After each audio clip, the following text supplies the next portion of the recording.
Salve, salve pessoal, beleza? Prazer, meu nome é professor Marcos Rogério, tá gente? Tá nesse cantinho aqui, né? Gente, me apresentando novamente, porque agora nós começamos uma frente totalmente diferente do que nós havíamos estudado até então. Até então estudamos a termologia, pessoal, e depois adentramos na termodinâmica, não é isso? Agora o nosso objeto de estudo é outra coisa totalmente diferente. O nosso objeto de estudo agora vai ser o raio de luz. Começamos uma frente nova então, gente. E agora, a forma de ser estudada, assim como eu disse o raciocínio distinto, nós precisamos fazer um estudo totalmente diferente. A forma de estudar óptica geométrica, ao meu entender, é totalmente diferente. Aqui é muito desenho. Aqui as aulas, pessoal, os exercícios são um pouquinho mais demorados, porque é necessário que você faça desenhos. Lá na parte de termo é muito conceito, pessoal, é muito conceitual e teoricamente pouca conta. Já aqui é muita óptica geométrica. E a gente já começa confundindo um pouquinho a visão de vocês aqui para estabelecer uma coisa importantíssima. A óptica geométrica tem como base o instrumento a ser observado, o fenômeno, o olho humano. Então o que nós vamos estudar na óptica geométrica está relacionada com o que os nossos olhos conseguem visualizar. E os nossos olhos, pessoal, têm algumas falhas, tá? Então essas falhas devem ser levadas em considerações. Quais são os exemplos cruciais? Pensa comigo, gente. Quando você, aqui na superfície da Terra, visualiza um avião em pleno voo, a uma altitude muito grande, esse avião, aos nossos olhos, parece ser pequenininho, assim como uma estrela, né? A gente olha a estrela no céu à noite e ela aparece como sendo um pontinho. Mas nós sabemos que tanto o avião quanto a estrela, pessoal, são tamanhos distintos quando nós olhamos a esses dois corpos a uma distância menor.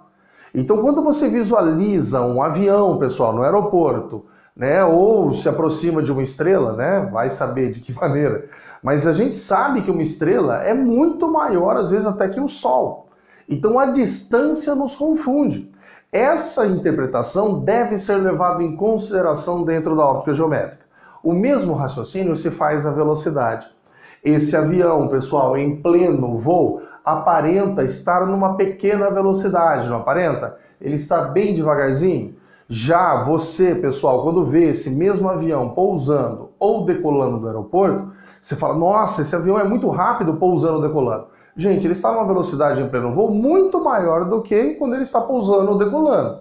Mas em relação às distâncias que nós estamos observando os fenômenos, eles aparecem de formas distintas. Então, muita atenção quanto a isso. A óptica geométrica é válida sempre relacionando as distâncias do observador ao fenômeno que está sendo observado. E dando sequência, então, o nosso objeto de estudo agora é o raio de luz, pessoal. O raio de luz em si é uma figura hipotética, não existe um único raio de luz. Existem infinitos raios de luz. Porém, nós consideramos que, sabido, entendido o comportamento de um único raio de luz, nós podemos generalizar para todos os outros raios de luz. E como nós definimos esse raio de luz?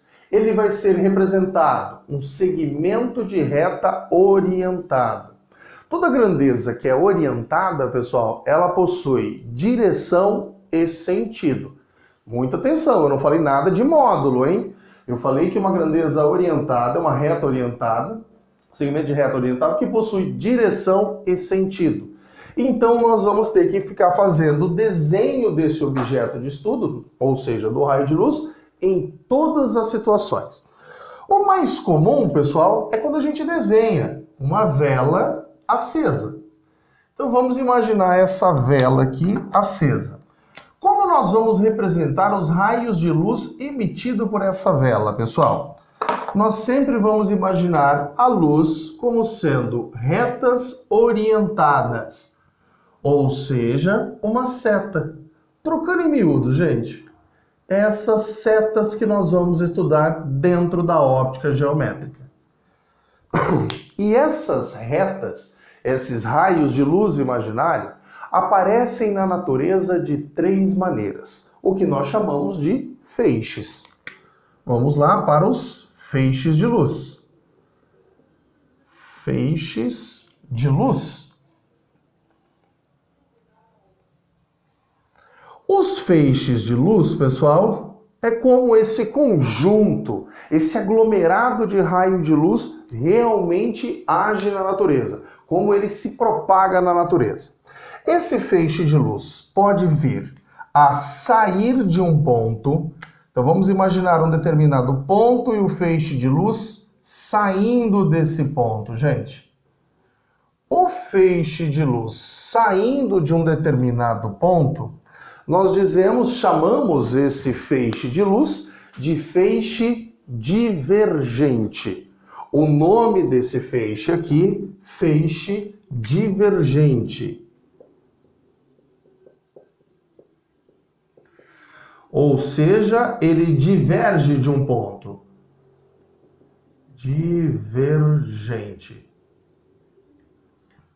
A situação contrária, pessoal, seria esse conjunto de raio de luz adentrando num determinado ponto, o que nós chamamos de feixe convergente. O contrário de divergente, né, pessoal? Convergente. Seria um feixe, então, que ele ia adentrar no ponto. Está chegando no ponto, pessoal. Chamamos de feixe convergente.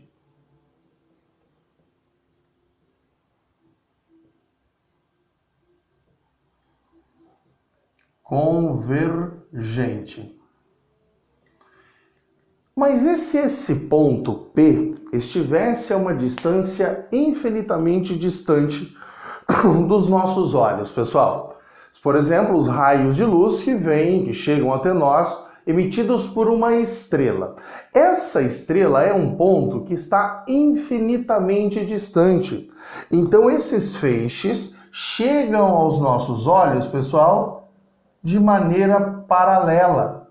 O ponto que emitiu esses feixes está tão longe aos nossos olhos, que nós dizemos que esse feixe chega de maneira paralela.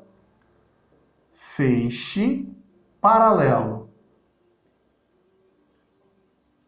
E muito atenção a essa explicação agora, pessoal. Eu quero que vocês pensem a seguinte questão. Existem alguns termos dentro da óptica que a gente usa comumente. Por exemplo, o tal do sol a pino. O sol a pino, pessoal, é o sol do meio-dia, quando o sol está exatamente sobre nossas cabeças, pessoal, exatamente em cima. Nesse tempo, nesse período, a sombra de uma nuvem tem qual tamanho? Então imagina aqui o solo, nós temos aqui a nuvem e o sol a pino. O sol não está infinitamente distante aos nossos olhos? Então os raios emitidos por esse sol, pessoal, vai chegar de maneira paralela aos nossos olhos. Então vão existir raios de luz que vão chegar na nuvem aqui e teoricamente não vão atravessá-las. Mas dois raios são essenciais. O que nós vamos usar o tempo todo dentro de óptica, pessoal, são dois raios que tangenciam, que passam lambendo as bordas do objeto. São dois raios, então, que vão tangenciar, ó, o bordo do lado direito, tá vendo, ó? E o bordo do lado esquerdo. Tangenciou o bordo aqui. Passou lambendo aqui, pessoal. Esses dois raios aqui, pessoal, eu vou até riscar ele de azul. Os raios que tangenciam os bordos do objeto, nós vamos utilizar esses dois raios direto dentro da óptica geométrica, tá? Esses dois raios, então, que chegam paralelos, geram no solo uma sombra. E qual é a definição de sombra, gente? Ausência de luz. A sombra da nuvem a meio-dia, ou seja, o sol a pino, tem o mesmo tamanho da nuvem, pessoal. Muito atenção a essa situação. O sol não está infinitamente distante aos nossos olhos? Então o Sol é uma fonte de luz que emite feixes paralelos. Sendo assim, nós podemos classificar o tipo de objeto e o tipo de imagem formada por esse objeto, pessoal. O que nós chamamos de ponto-imagem e ponto-objeto. Ponto-imagem e ponto-objeto.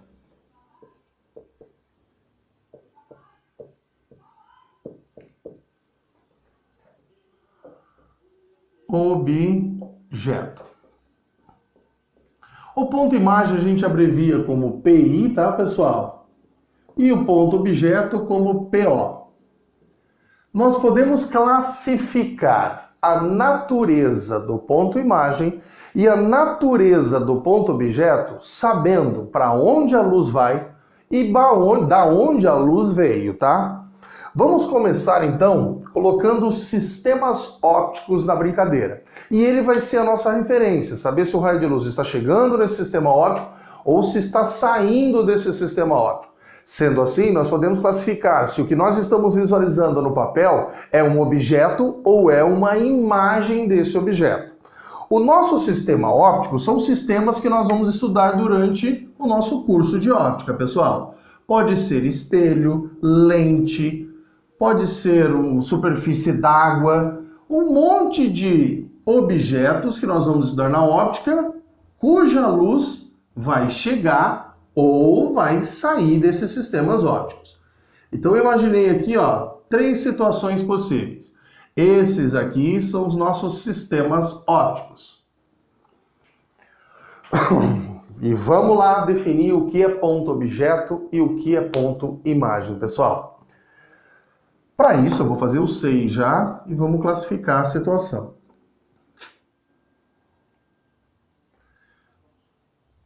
São essas 6 possibilidades de objeto no nosso papel e de imagem.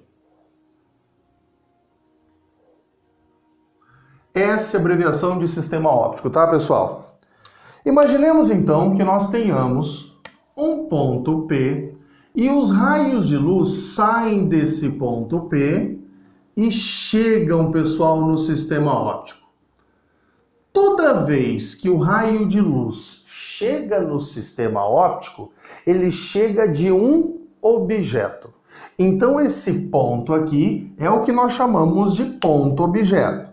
Mas e a natureza desse ponto-objeto? Nós definimos a natureza de acordo com o cruzamento, a intersecção, pessoal, de raios de luz ou de prolongamentos dos raios de luz. O que seria a definição de prolongamento dos raios de luz? Seria o caminho que a luz percorreria se não houvesse o sistema óptico. Ou seja, é uma linha imaginária que os raios de luz projetam se não houvesse o sistema óptico. Reparem que aqui é feito, esse ponto P é o cruzamento dos próprios raios de luz. Então dizemos que esse ponto-objeto possui uma natureza real, tá, gente? Ó, P-O-R, ponto-objeto real. Então, mais uma vez, quando o raio de luz chega no sistema, ele chega de um ponto-objeto. Esses raios de luz podem ter intersecção, pessoal, podem se cruzar de maneira que os próprios raios se cruzam ou os prolongamentos. Quer ver? Olha o segundo desenho aqui, gente. Os raios de luz chegam no sistema e os seus prolongamentos que se interceptam, ó, o caminho que seria percorrido pela luz se não tivesse o nosso sistema óptico. Então, esse ponto aqui, nossa, essa reta ficou ridícula, né? Esse ponto aqui, pessoal, é o tal do ponto-objeto, mas gerado pela intersecção dos prolongamentos. Então, ele é um ponto-objeto virtual. Gente, o raio de luz tem que ser em linha reta, tá? O mais reto possível. A gente tem que caprichar nos desenhos. Como eu havia dito para vocês, a ideia aqui é sempre perfeição nos raios. Então, é um ponto-objeto, porque os raios de luz estão chegando no sistema óptico, e quem se cruza são os prolongamentos, então isso aqui é um ponto-objeto virtual. O virtual é quando é gerado por esses prolongamentos. Terceiro e último caso, pessoal, é quando o raio de luz vem do infinito e chega no sistema. Nesse caso, é um ponto-objeto que está no infinito. Se ele está no infinito, ele é impróprio para a classificação. Então, nessa situação, dizemos que é um ponto-objeto impróprio. Ou seja, o objeto está tão longe que ele é impróprio para a classificação. Caso contrário, ao invés dos raios de luz chegarem no sistema, gente, eles saírem, dizemos que forma um ponto-imagem. Reparem aqui então, ó, muito peculiar, né? Aqui, ó, os raios de luz estão saindo do sistema e os próprios raios estão se interceptando, se cruzando em um ponto, gerando então um ponto-imagem de natureza real. Essa é a ideia, esse é o raciocínio aqui então, gente. E aqui, desenho muito parecido. Fazer a reta aqui, tentar fazer a reta certinho. Ó. Só que os raios de luz estão saindo do sistema e não chegando, como era nesse caso aqui. Então, aqui é um ponto-imagem, só que é gerado pela intersecção, cruzamento dos prolongamentos, virtual. E no terceiro e último caso, se o raio de luz estiver saindo do sistema óptico e indo para o infinito e além. Dizemos que a imagem vai ser formada onde, pessoal? No infinito. Então, ela é uma imagem imprópria para a classificação. É graças a esses raios, então, pessoal, a distinção entre chegar ou sair do sistema óptico, que nós vamos classificar o ponto imagem ou ponto objeto. E a sua natureza real, quando são os próprios raios se interceptando, ou virtual, quando são os prolongamentos desses raios se interceptando. Beleza, gente? Então a gente fecha a nossa primeira aula aqui, viu, pessoal? Até a próxima, galera!